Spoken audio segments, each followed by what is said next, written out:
Senator Rubio. Well, I want to thank you for holding this hearing. I think this might be the first time the full committee's done a hearing on Venezuela in a long time, and this is an issue I've talked about for a long time. It affects South Florida, where I live, as you can imagine. There's a significant. I want to just touch on a couple of the points made here, and then it probably lead into some question or further commentary on the sanctions piece. And Mr. Milley, I listened to your testimony, and I understand the argument. I do. It's kind of one of the arguments that's often made about unilateral sanctions. I would just encourage you to think about it a little bit differently. The sanctions, the purpose of the sanctions aren't necessarily to influence a change in government. Here's the dynamic that's different when it comes to Venezuela.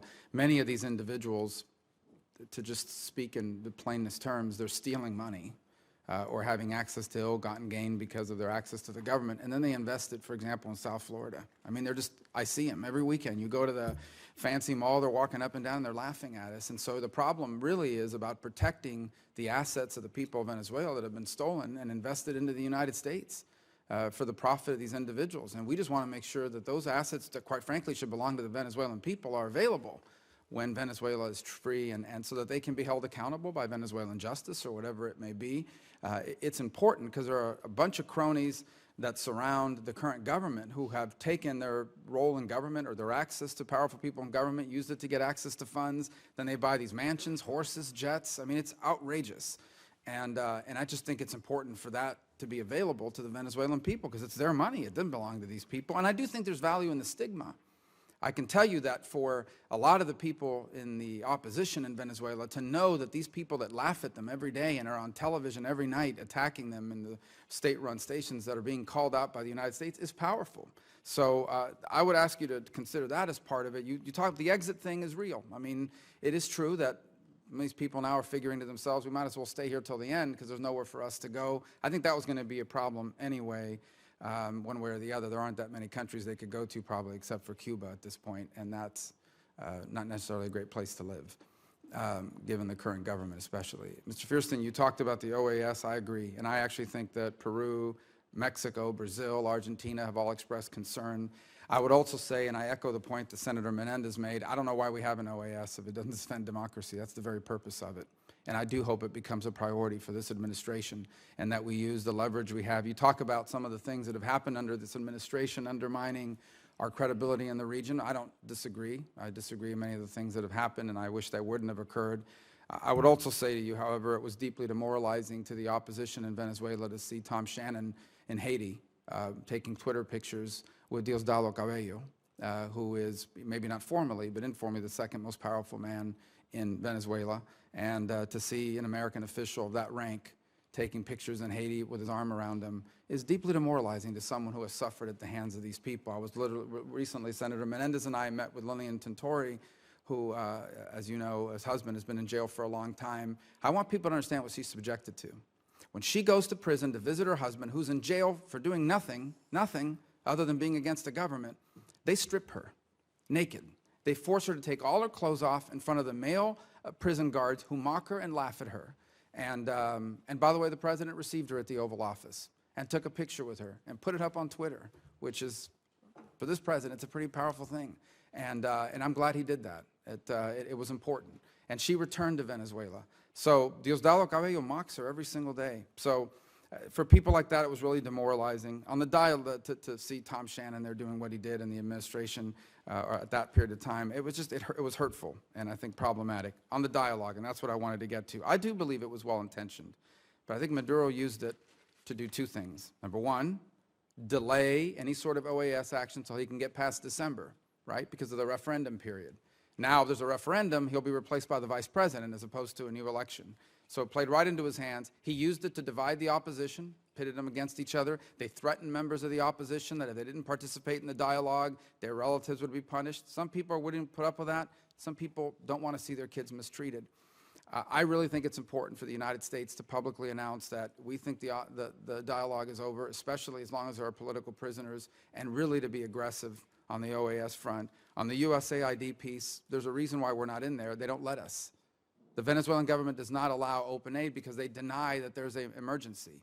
And so that's the point that I wanted to get back to is why do we need an OAS if it is incapable? And I'm in favor of the OAS. I want there to be an OAS. But why even have one if it can't act in a situation where the courts, the Electoral Commission, the press, all is controlled by the president or the fake president of Venezuela, and the assembly is not even allowed to meet and pass laws. That's not a democracy. What is the purpose of the OAS if it cannot act in a case such as Venezuela?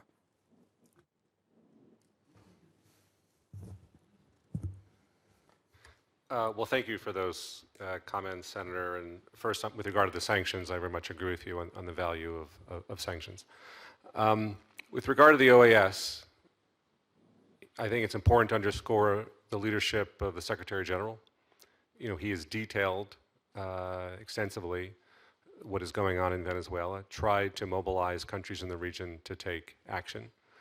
As I noted before, I think we are better positioned now than we were a couple years ago because of changes in certain governments in the region, and as we talked about, Argentina, Peru, Brazil, and others. I believe that, again, in the coming months, I think that that there is an opportunity, there will be an opportunity to invoke the charter, to threaten the suspension of the OAS, of Venezuela from the organization. And again, as I noted, I think we need three forms of pressure for the dialogue to succeed. I agree with you, the dialogue has not succeeded. The government has used it to buy time, to diffuse domestic protests, to keep the international community at bay. But if the opposition is able to mobilize internally, if we're able to apply additional sanctions and ideally multilateralize them, and if we're able to mobilize countries in the OAS to invoke the charter to threaten the suspension of Venezuela from the OAS, I think then there would be greater prospects for a positive outcome in Venezuela. We good? Any other comments? Any dissenting comments? I would like to make a couple comments. Thank you, Senator Rubio, for your comments. I strongly sympathize and support the idea of freezing the assets. I think that's a noble cause and has a good rationale to it. And I agree that any way you look at it, there's going to be an issue of exit costs, as you suggest. What I think is that this type of sanctions program simply increases those exit costs and makes it that much more difficult for there to be some sort of transition. I don't oppose sanctions in every case, just as a matter of principle. But I think, if you look at, for example, Mark's testimony, he mentions there the issue of guarantees for government figures who facilitate a democratic transition, some sort of escape clause, some sort of legislation that could make some sort of provision that would make it interesting or make it feasible for some of these figures to think, well, if I take a different track, well, maybe things would be different for me. And I think that the other issue is that is the multilateral element of it. I think if you can get these to be multilateral through diplomacy with our regional partners, well, then I think that really takes a lot of the edge off the sort of the anti-imperialistic rhetoric that is used against them. On the issue of aid, I think it's a really, really difficult issue in the Venezuelan government. If you can think of it from their ideological perspective, they are a government that supposedly prioritizes the well-being of people and providing for people. That is sort of their hook.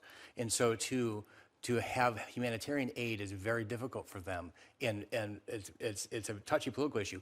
But the dialogue agreement, it's actually part of the dialogue agreement. They already agreed to allow the Catholic Church in Caritas to bring in humanitarian aid. And I think that would be the place to push on that existing agreement and say that this has to happen, but it's a very difficult issue.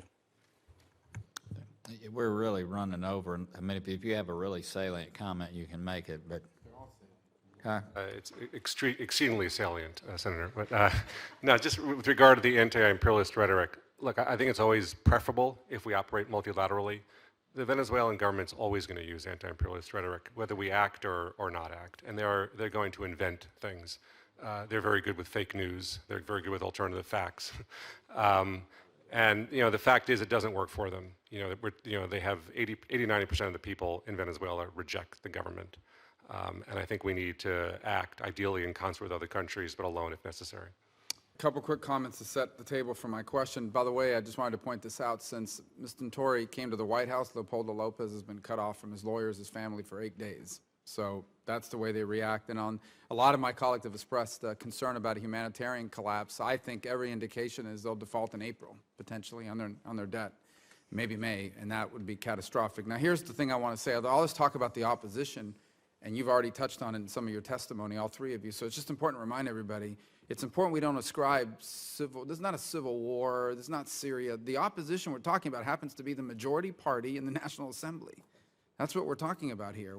And when we're talking about street protests and all this sort of thing that's happening in zero-sum games, it's important for everybody to understand what they are asking for is all within the framework of the current constitution of Venezuela, the Chavez Constitution. For example, what they went out and collected 10 times the number of signatures they needed under the Constitution for a referendum to recall the president, and that was denied them. They have members, imagine for a moment, we're members here, we want to travel, and President Trump denies you a visa to travel abroad. They're doing that to members of the National Assembly. So the opposition is not a guerrilla group that's armed out in the mountains attacking government troops. These are elected individuals, the majority, despite extraordinary fraud and state-run media. Now they kick CNN out. So, you know, I think it's important for everybody to understand this opposition that we keep talking about that's fractured. They're fractured in Europe, but they have people out of power in Germany and France and all these other places. They have multiple parties as well. This is a democracy. It's how it works. But they're the majority party in the National Assembly. It's not an armed opposition group. It is a political movement asking for its rights under the current and existing Constitution, primarily a referendum and elections. And I think that is really, really important for people to understand. This is not the Syrian civil war, which leads me to the question. If the President or the Secretary of State were here right now and they were to ask you, what is the number one thing that we need to do right now in Venezuela? What is the concrete measure that we can focus on? Would you agree that at this moment, because, you know, we're not going to get 10 things, one thing would be to use all of the energy that we have and all of the influence that we have to serve as a catalyst for action at the Organization of American States to invoke the Democratic Charter because of what I just outlined with regards to no respect for the current Constitution? Is that not the single most concrete thing we can do in the short term to provide the pressure necessary so that elections are allowed and then the Venezuelan people can decide what kind of government they want? Because I think we're going to get one thing, and that's what I hope we can focus everybody on, and I would love to have that be a bipartisan committee consensus that that's what we should be pushing for. Perhaps you disagree, but is that the one recommendation, and if not, what would it be? Yes. I agree. It should be that. Yes, that's what I mentioned first. So. Well, then great. And then I would just close by saying that among all the other things that have been hired today, we don't have a representative at the OAS. I mean, that's the next. Yeah, Hopefully, we'll have somebody that'll be there representing us. We need to have somebody there, and I think Menendez would be great. He doesn't want to do it, but I just nominated you for the OAS, but I don't want to lose him in the Senate. But that really is a priority. That really, I hope what the committee will serve as a. Great, 100%.